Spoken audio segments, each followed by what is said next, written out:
Let's save us both a lot of time and trouble. We both know you aren't walking to the registers with that. Excuse me? You can leave the merchandise right here and walk out the front doors. Or you can come with me to the back office. If you make me call the real cops, we're gonna put you in handcuffs right here in front of everybody. Saturday, 8:15 a.m. The cavernous aisles of the suburban mega hardware store hummed with the harsh, buzzing glow of overhead fluorescent lights. The air smelled of cut pine, fertilizer, and industrial floor wax. It was the kind of massive retail space where weekend warriors and local contractors came to spend their mornings. Standing quietly in aisle 14, holding a heavy cardboard box, was Robert Lewis. At 62 years old, Robert was a solidly built black man, dressed for a weekend of hard physical labor. He wore a faded blue-plaid flannel shirt, old denim jeans stained with dried wood primer, and heavily scuffed work boots. He looked exactly like a tired handyman trying to stretch a modest paycheck. But appearances in retail can be deceiving. From Monday to Friday, Robert didn't wear flannel. He wore a heavy black robe. He was the Honorable Robert Lewis, a United States District Court judge with lifetime tenure, a man whose signature routinely sent cartel bosses and corrupt politicians to federal prison. But on Saturday mornings, he was just Robert. Woodworking was his quiet escape from the crushing, high-stakes reality of the federal bench. He stood in the power tools section, holding a professional-grade wood router, priced at $1,200. Before we get into the story, hit that like button, subscribe, and let us know in the comments what city or country you're watching from today. Robert was in no rush. He adjusted his reading glasses, scanning the specs on the box. He was relaxed, completely absorbed in his hobby, and entirely unaware that he was currently being hunted. High above the brightly lit sales floor, tucked away behind a mirrored window, was the Loss Prevention Office. It was a cramped room lit only by the blue glow of 24 security monitors. Sitting in the center of the dark room was Gary. Gary was the store's head of security, a man who wore tactical boots and a tight black polo shirt with a radio strapped to his chest. He treated a shoplifting deterrent job like an active patrol, largely because he had failed the psychological evaluation for the local police academy 3 separate times. He craved authority, and within the 4 walls of this hardware store, he acted like the ultimate commander. Gary leaned forward in his squeaky office chair, his eyes locked onto the feed from camera 4. He saw the high-value item first. The $1,200 router was a prime target for retail theft. Then, Gary grabbed the joystick and zoomed the camera in, focusing tightly on Robert's paint-stained boots and faded flannel shirt. Gary didn't see a woodworking enthusiast. He looked at the massive price tag, then looked back at the old clothes and made an immediate stubborn conclusion. A guy dressed like that wasn't here to buy a premium German power tool. He was here to steal it. Gary was convinced that Robert was either going to swap the barcode or simply make a run for the emergency fire exit. Gary didn't wait to see if Robert actually walked toward the cash registers. He didn't need to see him conceal the item. He had already made up his mind. Gary slammed his hand against the monitor console, turning off the screens.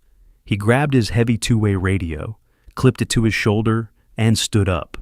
Without a word to his junior associate, Gary stepped out of the dark security office and onto the sales floor, walking with a fast, heavy stride toward aisle 14. He was ready to make a bust. He had absolutely no idea he was walking straight into a federal felony. Robert Lewis finished reading the specifications on the back of the box. Satisfied with the horsepower rating, he carefully placed the heavy $1,200 wood router into his orange shopping cart. He pushed his glasses down the bridge of his nose, checked his watch, and began the long walk down the main center aisle toward the checkout registers at the front of the store. He was already mentally measuring the workbench space in his garage. He didn't make it past the plumbing section. Gary approached from the intersecting aisle, walking with the heavy, purposeful stride of a man looking for a fight. He didn't casually shadow Robert to see if he would actually bypass the cashiers. He didn't wait near the exit doors, which was standard legal loss prevention protocol. Gary wanted a confrontation, and he wanted it on his terms. Without slowing down, Gary stepped directly into the center of the aisle, planting his boots firmly on the polished linoleum, completely blocking Robert's path. Robert had to yank the handle of his shopping cart backward to avoid crashing the heavy metal basket directly into Gary's legs. The abrupt stop caused the heavy router box to slide forward with a loud thud. Gary didn't flinch. He immediately closed the distance, stepping aggressively around the front of the cart and invading Robert's personal space. He stood less than 12 inches from the older man, squaring his shoulders and resting his hand on the heavy two-way radio clipped to his chest. It was a classic, poorly executed intimidation tactic designed to make a shoplifter panic and confess. Robert didn't panic. He just stopped pushing the cart and looked at the man in the tight black polo shirt.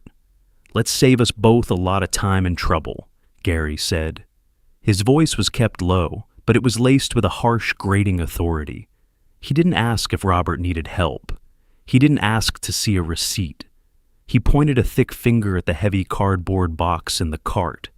"We both know you aren't walking to the registers with that." Robert remained perfectly still. He looked down at Gary's pointing finger, then slowly brought his eyes up to meet the security guard's face. In a federal courtroom, when Judge Lewis delivered that exact heavy, unblinking stare, seasoned defense attorneys would immediately stop talking and apologize. "Excuse me?" Robert asked. His voice was a deep, calm baritone. It wasn't defensive. It was simply a demand for clarification. "Don't play dumb with me, buddy," Gary sneered, his ego immediately flaring up at the lack of submission. He leaned in closer, dropping all pretense of customer service. "I've been watching you on the cameras. You can leave the merchandise right here and walk out the front doors, or you can come with me to the back office. If you make me call the real cops, we're going to put you in handcuffs right here in front of everybody. Your choice." It was a blatant bluff. Under state law, Gary had absolutely no legal authority to detain someone who hadn't actually attempted to leave the store with unpaid merchandise. By stopping Robert in the middle of the aisle and threatening him with police action if he didn't surrender the item or follow him to a secondary location, Gary had just crossed a massive legal boundary. Robert knew this. He knew the exact state statutes regarding retail detention, false arrest, and civil rights violations. He could have dismantled Gary's entire bluff right there in the plumbing aisle. He could have loudly demanded the store manager and threatened a massive lawsuit. But Robert Lewis was a man of the law, and he despised public spectacles. He had spent his entire career maintaining order and decorum. Getting into a shouting match with an overly aggressive mall cop near the PVC pipes was entirely beneath him. Furthermore, Robert's analytical mind was already cataloging Gary's actions: the threat, the physical blocking of his path, the coercion. Robert didn't argue.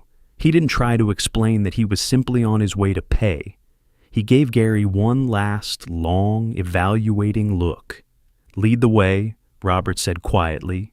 He let go of the shopping cart handle, leaving the expensive router behind in the aisle. Gary smirked, visibly swelling with pride. He had won. He had successfully intimidated the suspect without even needing to use physical force. "Smart move," Gary muttered, turning around and gesturing for Robert to follow him toward the heavy double doors at the back of the store. Gary thought he was escorting a defeated petty thief into an interrogation room. He was entirely unaware that he was actually leading a sitting United States federal judge into a locked room, methodically building the perfect criminal case against himself. Gary led the way through a set of heavy gray double doors marked "Employees Only." The bright, buzzing fluorescent lights of the retail floor were instantly replaced by the dim, yellowed lighting of the store's back corridors. Robert followed in complete silence, his heavy work boots thudding softly against the concrete floor. They arrived at a solid wooden door with a keypad lock. Gary punched in a 4-digit code, the electronic mechanism clicked, and he pushed the door open, gesturing for Robert to step inside. It was the loss prevention office. The room was no larger than a walk-in closet. There were no windows. The air was stale, smelling faintly of cheap coffee and the ozone from the humming server rack in the corner.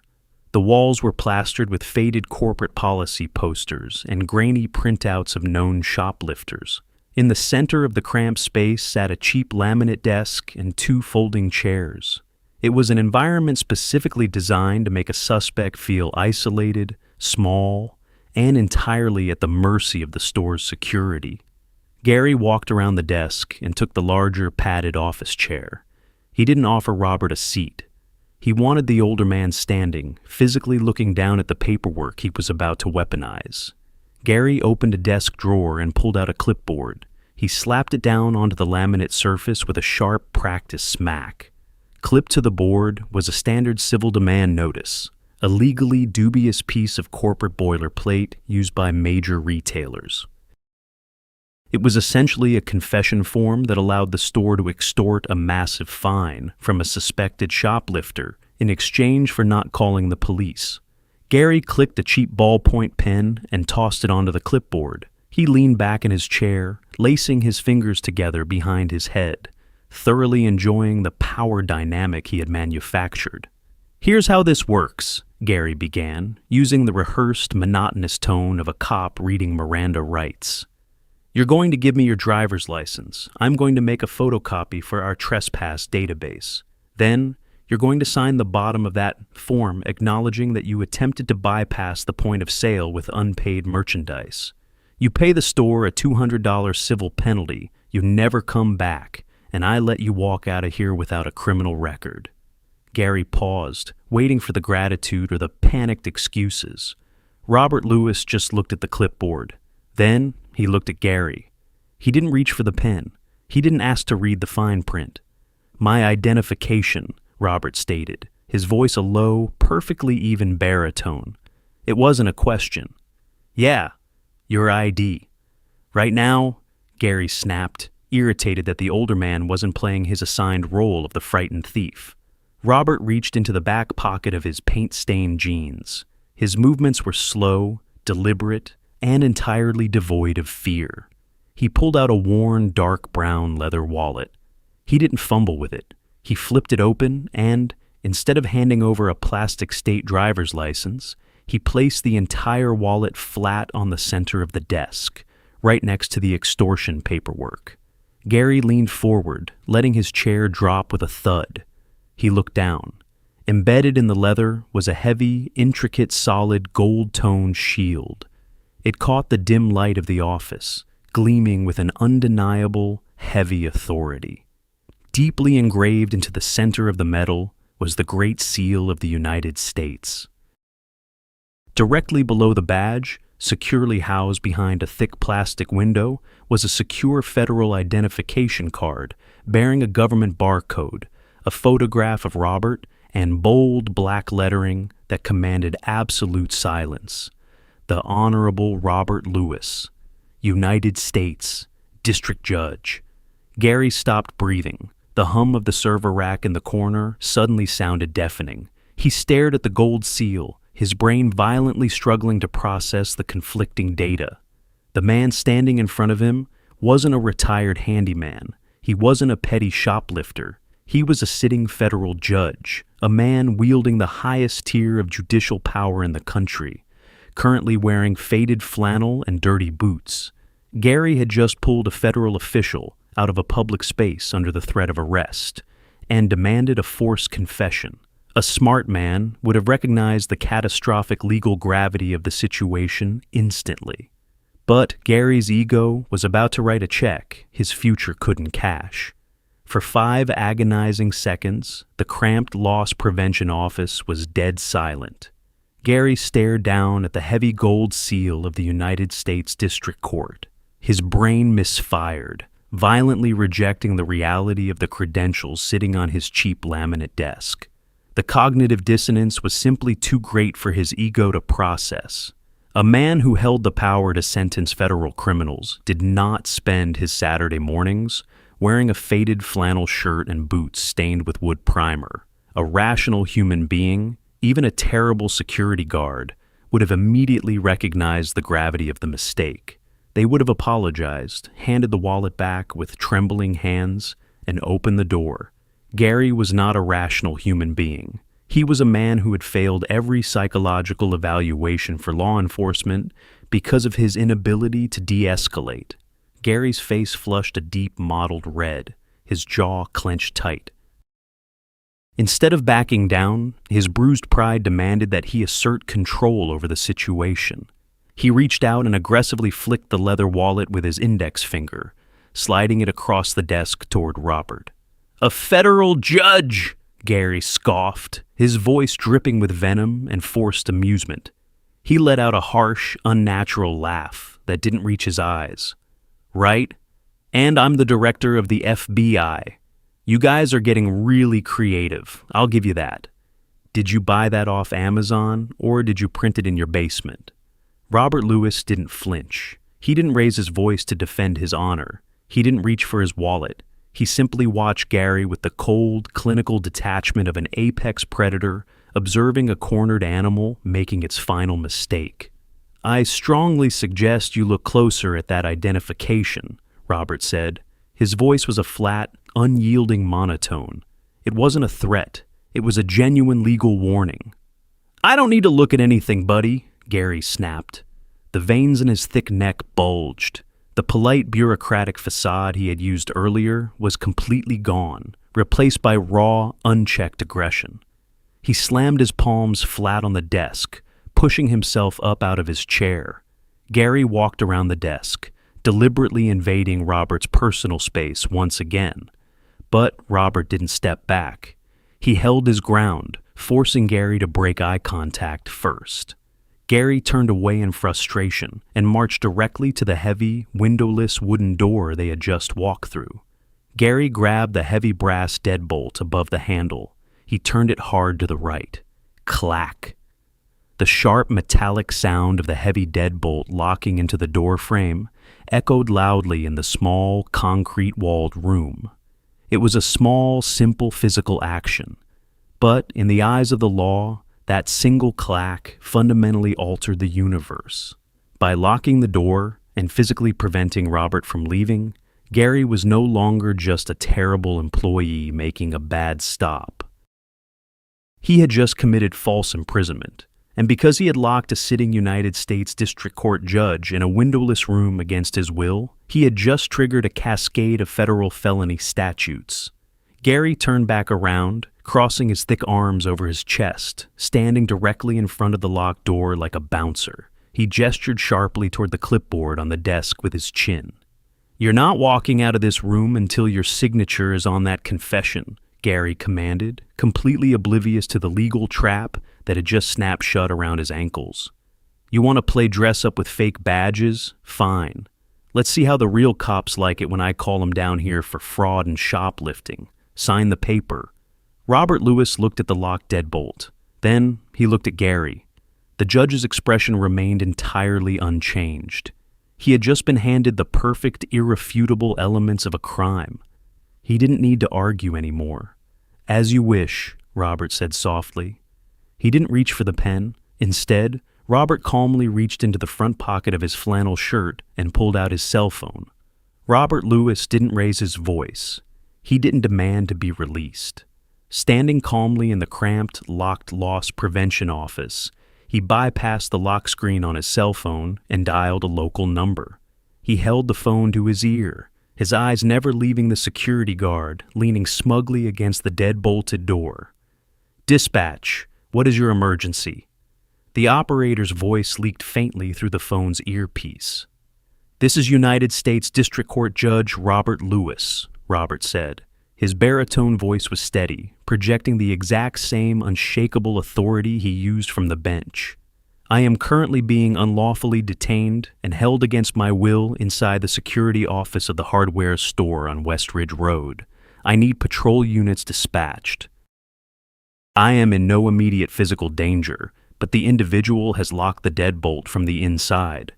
Gary let out a loud, theatrical sigh, rolling his eyes toward the ceiling. He crossed his thick arms over his chest, thoroughly unimpressed. "Wow," Gary mocked, shaking his head. Give your buddy on the other end of the line an Oscar for that one.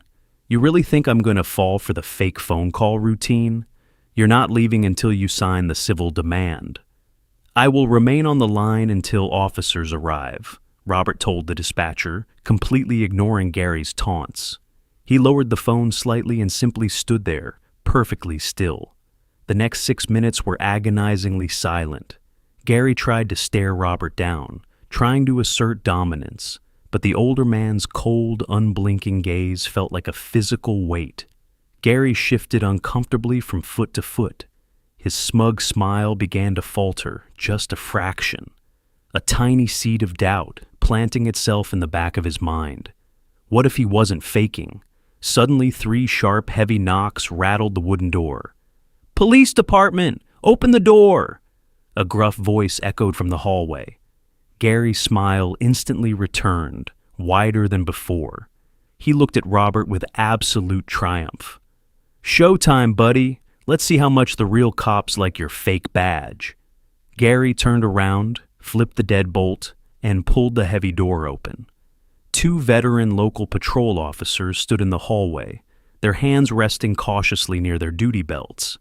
"Hey, guys," Gary greeted them warmly, stepping aside to let them into the cramped room. He pointed a thick finger at Robert.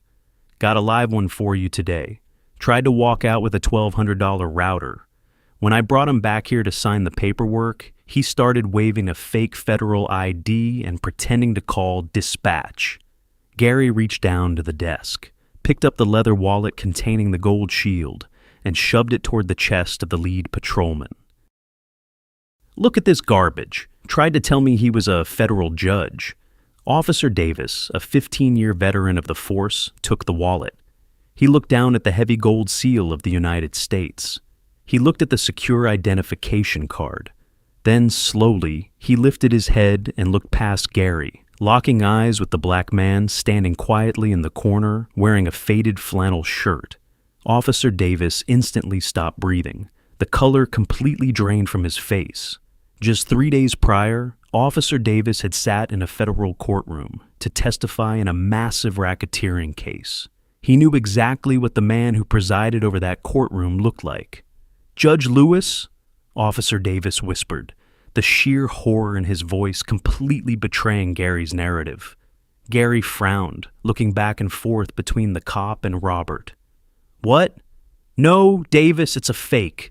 The guy is a—" "Shut your mouth, Gary," Officer Davis barked, his voice cracking with panic. He aggressively shoved Gary backward, pinning the security guard against the wall. The second officer instantly unclipped his handcuffs, reacting to his partner's sudden shift in demeanor. "Gary, are you out of your mind?" Davis yelled, grabbing the security guard by the collar of his tight black polo shirt. "Do you have any idea who this is?" Gary's mouth opened and closed like a fish on dry land. His brain finally caught up to reality. The heavy silence of the room crashed down on him. His eyes darted to the gold shield in the officer's hand, then to the imposing figure of Robert Lewis, who hadn't moved a single inch. "Your Honor," Officer Davis stammered, instantly turning back to Robert, his posture rigid with respect. "Are you all right?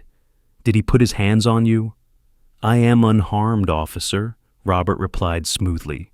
He stepped forward, calmly taking his leather wallet back from Davis's trembling hand and slipping it into his jeans. He looked directly at Gary, who was now pinned to the wall, hyperventilating as the second officer yanked his arms behind his back. "However," Robert continued, his voice echoing in the small room like a gavel striking a sounding block, "this individual physically blocked my exit from a public aisle, coerced me into this secondary location under threat of false arrest, and intentionally locked the deadbolt on that door to prevent me from leaving." The sharp click-click of ratcheting steel handcuffs echoed in the room as they clamped down tight on Gary's wrists. "Officers, I believe you have clear probable cause for felony false imprisonment," Robert stated calmly. He didn't yell. He didn't gloat. He simply delivered the legal reality. "I will contact the district attorney's office to provide my formal statement this afternoon. Have a good weekend, Gary. Robert Lewis adjusted his glasses, walked past the paralyzed handcuffed security guard, and stepped out into the brightly lit hallway, leaving Gary entirely alone in the dark to face the crushing consequences of his own ego. Talk about the ultimate reality check. Do you guys think Gary deserves actual prison time for locking that door? Or was he just a guy doing his job really, really badly? Drop your verdict in the comments below. I read every single one. If you love seeing arrogant people get a massive dose of instant karma, make sure to hit that like button, subscribe to the channel, and check out the next video on your screen right now. Stay safe out there.